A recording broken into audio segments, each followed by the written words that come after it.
अभी तक आपने देखा चुड़ैल एक बच्चे को लेके घर की तरफ जा रही थी। अब आगे बाबा हिम्मत करके घर के अंदर जा कर के देखते हैं, वह स्त्री जिन बच्चों को अपने साथ ले गई थी उन सभी बच्चों के साथ खेलती रहती है और बच्चे भी अपनी माँ समझ के स्त्री के साथ खुशहाल रहते हैं और खेलते रहते हैं। फिर वह बाबा स्त्री के पास जाते हैं और कहते हैं, तुम इन सब बच्चों को मारी नहीं हो तो क्या करती हो इनके साथ? तभी वह स्त्री कहती है, यह मेरा परिवार है। जैसे मैं अपने बच्चों के लिए तरसी हूँ वैसे ही मैं चाहती हूँ यह गांव वाले भी अपने बच्चों के लिए तरसे।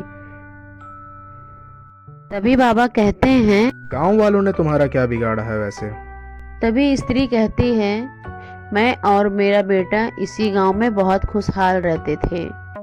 मेरे घर की खुशियाँ देख करके गांव का प्रधान बहुत गुस्साया, क्योंकि मेरे पति के मरने के बाद वो प्रधान मेरा घर और खेत हड़पना चाहता था।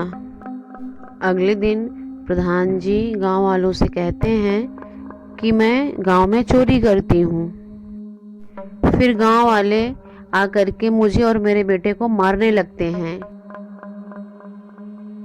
फिर मुझे और मेरे बेटे को जान से मार डालते हैं ये गांव वालों ने।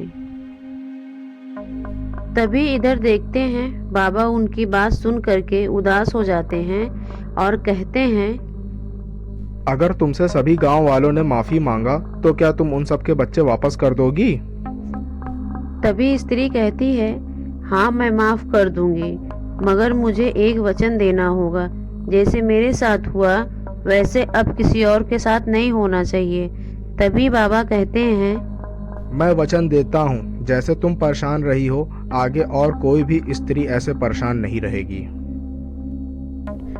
इतना कहने के बाद बाबा गांव वापस आ जाता है।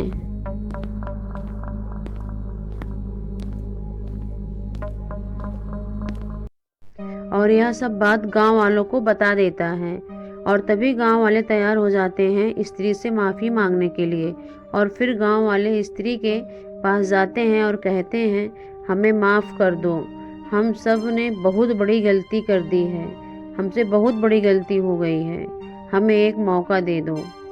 तभी स्त्री कहती है, ठीक है, मैं आप सबके बच्चे आपको वापस कर दे रही हूँ और मैं आज से यह गांव छोड़ करके बहुत दूर चली जा रही हूँ।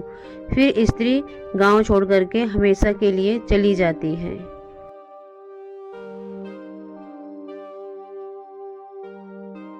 इसीलिए कहते हैं कभी भी किसी का बुरा नहीं करना चाहिए, क्योंकि बुरा का परिणाम सदैव बुरा ही होता है।